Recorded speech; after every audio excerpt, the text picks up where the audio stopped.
Matthew Henry's Commentary on the Whole Bible. 1 Kings 12. The glory of the kingdom of Israel was in its height and perfection in Solomon. It was long in coming to it, but it soon declined, and began to sink and wither in the very next reign, as we find in this chapter, where we have the kingdom divided, and thereby weakened and made little in comparison with what it had been. Here is 1. Rehoboam's accession to the throne and Jeroboam's return out of Egypt, verses 1 and 2. 2. The people's petition to Rehoboam for the redress of grievances, and the rough answer he gave, by the advice of his young counselors, to that petition, verses 3 to 15. 3. The revolt of the 10 tribes thereupon, and their setting up Jeroboam, verses 16 to 20. 4. Rehoboam's attempt to reduce them, and the prohibition God gave to that attempt, verses 21 to 24. 5. Jeroboam's establishment of his government upon idolatry, verses 25 to 33. Thus did Judah become weak, being deserted by their brethren, and Israel, by deserting the house of the Lord. The folly of Rehoboam, 975 BC. 1. And Rehoboam went to Shechem, for all Israel were come to Shechem to make him king. 2. And it came to pass, when Jeroboam the son of Nebat, who was yet in Egypt, heard of it, for he was fled from the presence of King Solomon, and Jeroboam dwelt in Egypt winky face. 3. That they sent and called him. And Jeroboam and all the congregation of Israel came, and spake unto Rehoboam, saying, For thy father made our yoke grievous, now therefore make thou the grievous service of thy father, and his heavy yoke which he put upon us, lighter, and we will serve thee. 5. And he said unto them, Depart yet for 3 days, then come again to me. And the people departed.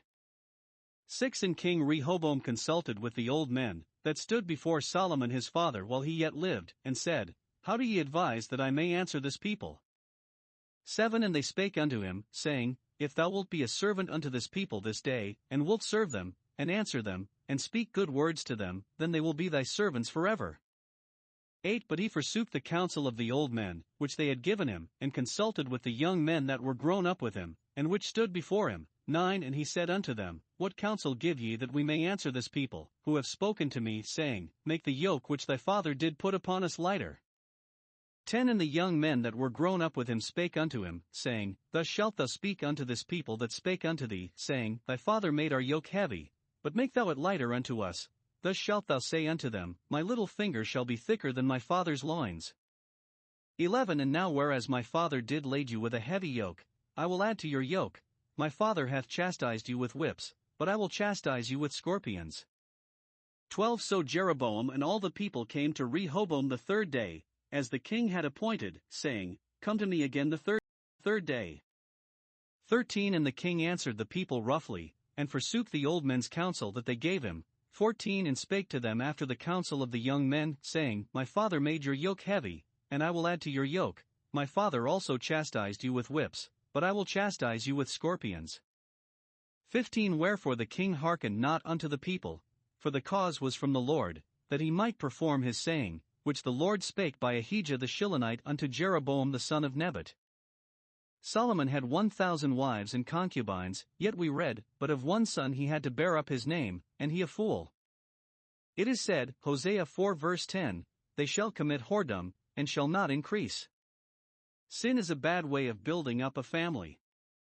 Rehoboam was the son of the wisest of men, yet did not inherit his father's wisdom, and then it stood him in little stead to inherit his father's throne. Neither wisdom nor grace runs in the blood.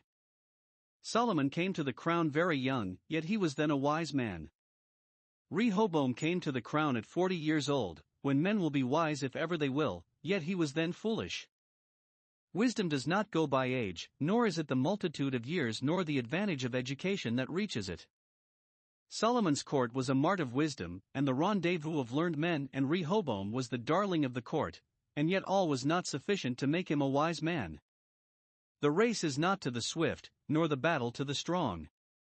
No dispute is made of Rehoboam's succession. Upon the death of his father, he was immediately proclaimed. But 1. The people desired a treaty with him at Shechem, and he condescended to meet them there. 1. Their pretense was to make him king, but the design was to unmake him. They would give him a public inauguration in another place than the city of David, that he might not seem to be king of Judah only. They had 10 parts in him, and would have him among themselves for once, that they might recognize his title. 2. The place was ominous, at Shechem, where Abimelech set up himself, Judges 9, yet it had been famous for the convention of the states there, Judges 24:1. Rehoboam, we may suppose, knew of the threatening, that the kingdom should be rent from him, and hoped by going to Shechem, and treating there with the 10 tribes, to prevent it, yet it proved the most impolitic thing he could do and hastened the rupture. 2. The representatives of the tribes addressed him, praying to be eased of the taxes they were burdened with. The meeting being appointed, they sent for Jeroboam out of Egypt to come and be their speaker. This they needed not to have done, he knew what God had designed him for, and would have come though he had not been sent for now was his time to expect the possession of the promised crown. In their address, 1. They complain of the last reign, thy father made our yoke grievous, verse 4. They complain not of his father's idolatry and revolt from God, that which was the greatest grievance of all was none to them, so careless and indifferent were they in the matters of religion, as if God or Moloch were all one, so they might but live at ease and pay no taxes. Yet the complaint was groundless and unjust. Never did people live more at ease than they did, nor in great plenty. Did they pay taxes? It was to advance the strength and magnificence of their kingdom. If Solomon's buildings cost them money, they cost them no blood, as war would do. Were many servile hands employed about them? They were not the hands of the Israelites. Were the taxes a burden? How could that be, when Solomon imported bullion in such plenty that silver was, in a manner, as common as the stones? So that they did but render to Solomon the things that were Solomon's. Nay, suppose there was some hardship put upon them, were they not told before that this would be the manner of the king, and yet they would have won? The best government cannot secure itself from reproach and censure, no, not Solomon's. Factious spirits will never want something to complain of. I know nothing in Solomon's administration that could make the people's yoke grievous, unless perhaps the women whom in his latter days he doted on were connived at in oppressing them. 2. They demand relief from him, and on this condition will continue in their allegiance to the house of David. They ask not to be wholly free from paying taxes, but to have the burden made lighter. This was all their care, to save their money, whether their religion was supported and the government protected or no. All seek their own. 3. Rehoboam consulted with those about him concerning the answer he should give to this address. It was prudent to take advice, especially having so weak a head of his own, yet, upon this occasion, it was impolitic to take time himself to consider, for thereby he gave time to the disaffected people to ripen things for a revolt, and his deliberating in so plain a case would be improved as an indication of the little concern he had for the people's ease. They saw what they must expect, and prepared accordingly. Now, 1. The grave experienced men of his council advised him by all means to give the petitioners a kind answer, to give them good words, to promise them fair, and this day, this critical day, to serve them, that is, to tell them that he was their servant, and that he would redress all their grievances, and make it his business to please them, and make them easy. Deny thyself, say they, so far as to do this for this once, and they will be thy servants forever. When the present heat is allayed with a soft answer, and the assembly dismissed, their cooler thoughts will reconcile and fix them to Solomon's family still. Note, the way to rule is to serve, to do good, and stoop to do it, to become all things to all men and so win their hearts. Those who are in power really sit highest and easiest and safest when they take this method. 2. The young men of his council were hot and haughty, and they advised him to return a severe and threatening answer to the people's demands. It was an instance of Rehoboam's weakness, 1. That he did not prefer aged counselors, but had a better opinion of the young men that had grown up with him, and with whom he was familiar, verse 8. Days should speak. It was a folly for him to think that, because they had been his agreeable companions in the sports and pleasures of his youth, they were therefore fit to have the management of the affairs of his kingdom. Great wits have not always the most wisdom, nor are those to be relied on as our best friends that know how to make us merry, for that will not make us happy. It is of great consequence to young people, that are setting out in the world, whom they associate with, accommodate themselves to, and depend upon for advice. If they reckon those that feed their pride, gratify their vanity, and further them in their pleasures, their best friends, they are already marked for ruin. 2. That he did not prefer moderate counsels, but was pleased with those that put him upon harsh and rigorous methods, and advised him to double the taxes, whether there was occasion for so doing or no, and to tell them in plain terms that he would do so, verses 10 and 11. These young counselors thought the old men expressed themselves but dully, verse 7. They affect to be witty in their advice, and value themselves on that. The old men did not undertake to put words into Rehoboam's mouth, only counseled him to speak good words, but the young men will furnish him with very quaint and pretty phrases, with pointed and pert similitudes, my little finger shall be thicker than my father's loins, etc. That is not always the best sense that is best worded. For, he answered the people according to the counsel of the young men, verses 14 and 15. He affected to be haughty and imperious, and fancied he could carry all before him with a high hand, and therefore would rather run the risk of losing them than deny himself so far as to give them good words. Note, many ruin themselves by consulting their humor more than their interest. See 1. How Rehoboam was infatuated in his counsels. He could not have acted more foolishly and impolitically. 1. He owned their reflections upon his father's government to be true. My father made your yoke heavy, and therein he was unjust to his father's memory, which he might easily have vindicated from the imputation. 2. He fancied himself better able to manage them, and impose upon them, than his father was, not considering that he was vastly inferior to him in capacity. Could he think to support the blemishes of his father's reign who could never pretend to come near the glories of it? 3. He threatened not only to squeeze them by taxes, but to chastise them by cruel laws and severe executions of them, which should be not as whips only, but as scorpions, whips with rowels in them, that will fetch blood at every lash. In short, he would use them as brute beasts, load them and beat them at his pleasure, not caring whether they loved him or no, he would make them fear him. 4. He gave this provocation to a people that by long ease and prosperity were made wealthy, and strong, and proud, and would not be trampled upon, as a poor cowed dispirited people may, to a people that were now disposed to revolt, and had one ready to head them. Never, surely, was man so blinded by pride and affectation of arbitrary power, than which nothing is more fatal. 2. How God's counsels were hereby fulfilled. It was from the Lord, verse 15. He left Rehoboam to his own folly, and hid from his eyes the things which belonged to his peace, that the kingdom might be rent from him.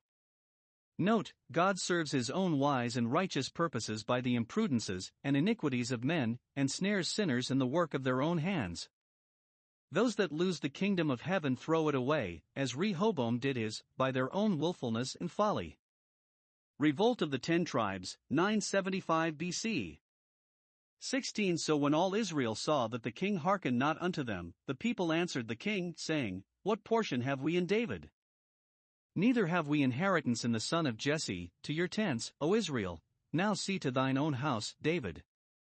So Israel departed unto their tents. 17 But as for the children of Israel which dwelt in the cities of Judah, Rehoboam reigned over them. 18 Then King Rehoboam sent Adoram, who was over the tribute, and all Israel stoned him with stones, that he died. Therefore King Rehoboam made speed to get him up to his chariot, to flee to Jerusalem. 19 So Israel rebelled against the house of David unto this day.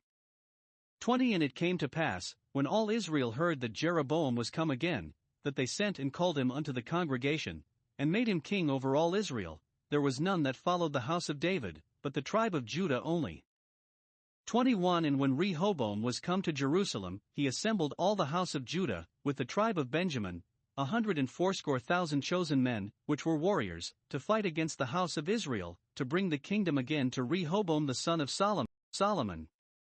22 But the word of God came unto Shemaiah the man of God, saying, 23 Speak unto Rehoboam the son of Solomon, king of Judah, and unto all the house of Judah and Benjamin, and to the remnant of the people, saying, 24 Thus saith the Lord, Ye shall not go up, nor fight against your brethren the children of Israel.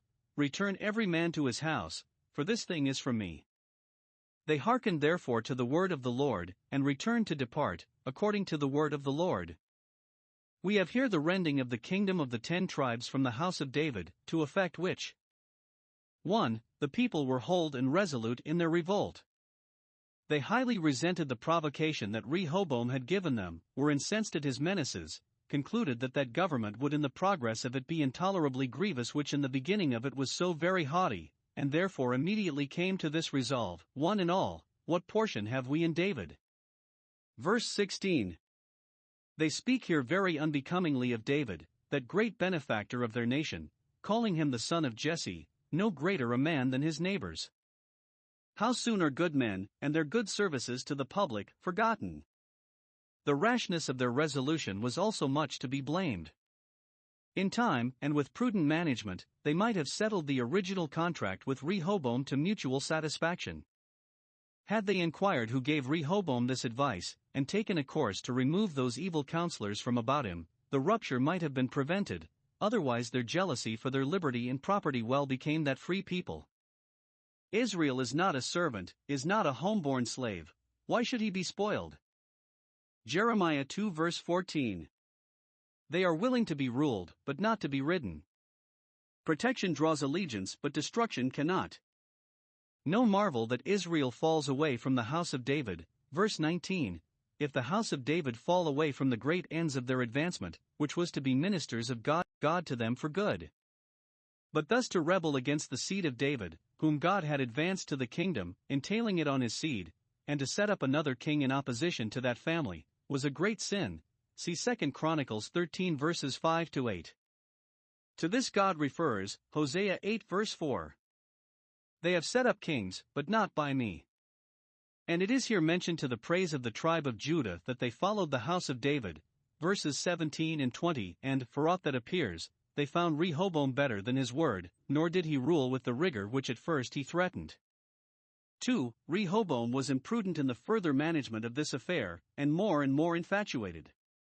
Having foolishly thrown himself into a quicksand, he sunk the further in with plunging to get out. 1. He was very unadvised in sending Aduram, who was over the tribute, to treat with them. Verse 18. The tribute was the thing, and, for the sake of that, Aduram was the person they most complained of. The very sight of him, whose name was odious among them, exasperated them, and made them outrageous. He was one to whom they could not so much as give a patient hearing, but stoned him to death in a popular tumult. Rehoboam was now as unhappy in the choice of his ambassador as before of his counselors. 2. Some think he was also unadvised in quitting his ground, and making so much haste to Jerusalem, for thereby he deserted his friends and gave advantage to his enemies, who had gone to their tents indeed, verse 16, in disgust, but did not offer to make Jeroboam king till Rehoboam had gone, verse 20. See how soon this foolish prince went from one extreme to the other. He hectored and talked big when he thought all was his own, but sneaked and looked very mean when he saw himself in danger. It is common for those that are most haughty in their prosperity to be most abject in adversity. 3. God forbade his attempt to recover by the sword what he had lost. What was done was of God, who would not suffer that it should be undone again, as it would be if Rehoboam got the better and reduced the 10 tribes, nor that more should be done to the prejudice of the house of David, as would be if Jeroboam got the better and conquered the 2 tribes. The thing must rest as it is, and therefore God forbids the battle. 1. It was brave in Rehoboam to design the reducing of the revolters by force. His courage came to him when he had come to Jerusalem, verse 21. There he thought himself among his firm friends, who generously adhered to him, and appeared for him. Judah and Benjamin, who feared the Lord and the king and meddled not with those that were given to change, presently raised an army of 180,000 men, for the recovery of their king's right to the 10 tribes, and were resolved to stand by him, as we say, with their lives and fortunes, having either not such cause, or rather not such a disposition, to complain, as the rest had. 2. It is more brave in Rehoboam to desist when God, by a prophet, ordered him to lay down his arms. He would not lose a kingdom tamely, for then he would have been unworthy the title of a prince, and yet he would not contend for it in opposition to God, for then he would have been unworthy the title of an Israelite. To proceed in this war would be not only to fight against their brethren, verse 24, whom they ought to love, but to fight against their God, to whom they ought to submit. This thing is from me. These two considerations should reconcile us to our losses and troubles, that God is the author of them, and our brethren are the instruments of them. Let us not therefore meditate revenge. Rehoboam and his people hearkened to the word of the Lord, disbanded the army, and acquiesced. Though in human probability, they had a fair prospect of success, for their army was numerous and resolute, Jeroboam's party weak and unsettled, though it would turn to their reproach among their neighbors to lose so much of their strength and never have one push for it, to make a flourish and do nothing, yet one. They regarded the command of God though sent by a poor prophet. When we know God's mind we must submit to it, how much soever it crosses our own mind. 2. They consulted their own interest, concluding that though they had all the advantages, even that of right, on their side, yet they could not prosper if they fought in disobedience to God, and it was better to sit still than to rise up and fall. In the next reign God allowed them to fight, and gave them victory, 2 Chronicles 13, but not now. Jeroboam's idolatry, 975 BC. 25 Then Jeroboam built Shechem in Mount Ephraim, and dwelt therein, and went out from thence, and built Penuel.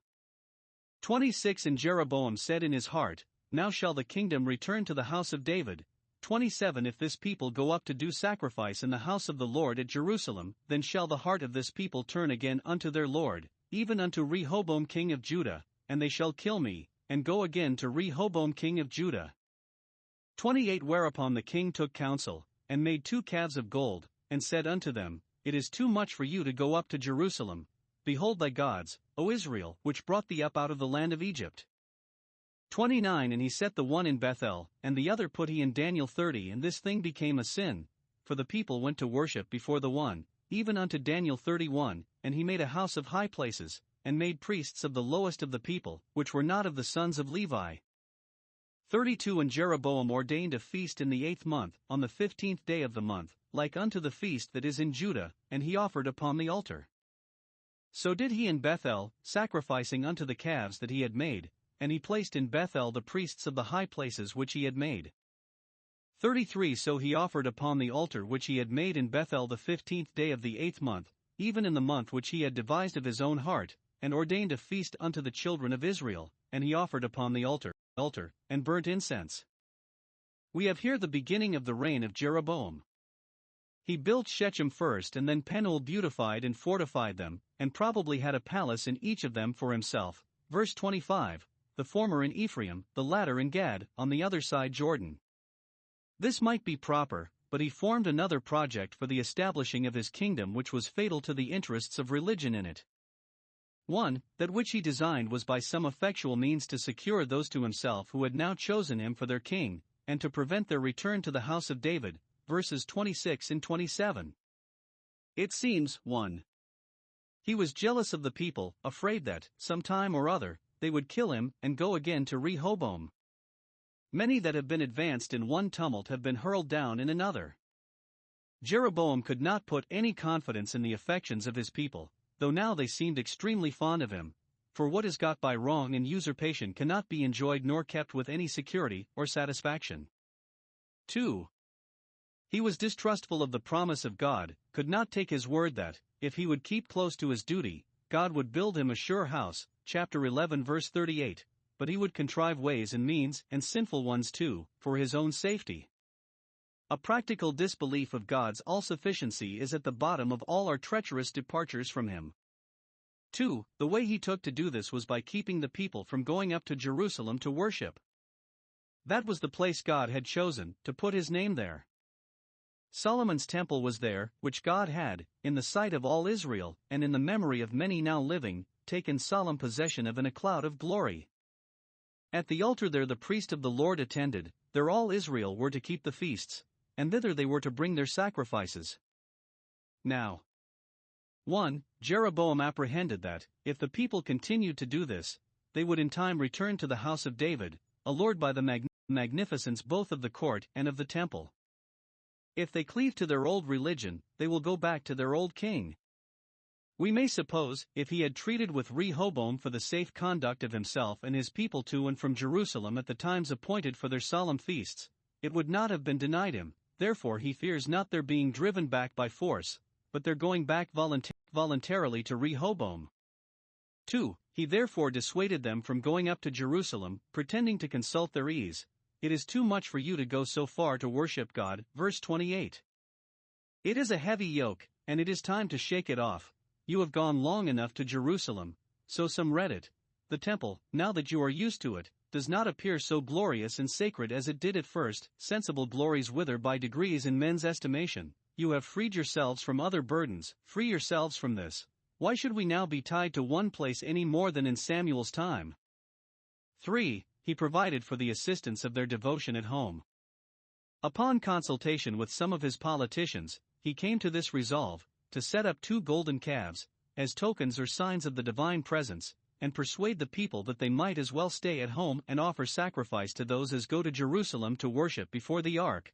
And some are so charitable as to think they were made to represent the mercy seat and the cherubim over the ark. But more probably he adopted the idolatry of the Egyptians, in whose land he had sojourned for some time, and who worshipped their god Apis under the similitude of a bull or calf. 1. He would not be at the charge of building a golden temple, as Solomon had done. 2 golden calves are the most that he can afford. 2. He intended, no doubt, by these to represent, or rather make present, not any false god, as Moloch or Chemosh, but the true God only, the God of Israel, the God that brought them up out of the land of Egypt, as he declares, verse 28. So that it was no violation of the first commandment, but the second. And he chose thus to engage the people's devotion, because he knew there were many among them so in love with images that for the sake of the calves they would willingly quit God's temple, where all images were forbidden. 3. He set up 2, by degrees to break people off from the belief of the unity of the Godhead, which would pave the way to the polytheism of the pagans.